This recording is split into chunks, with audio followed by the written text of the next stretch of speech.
Kas ir kaņepju sēklu eļļa? To mēs iegūstam no kaņepju sēkliņām, protams. Šādi izskatās mūsu kaņepju sēkliņas. Un kaņepju sēklās ir 30% šīs te eļļas, pārējais ir proteīns un šķiedrvielas. Un šādi te tumši zaļā krāsā parasti arī izskatās kaņepju sēklu eļļa.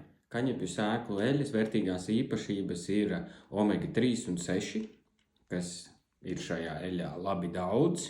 Kādēļ? Jo tā ir augsti spiesta kaņepju sēklu eļļa un visas omegas ir tur.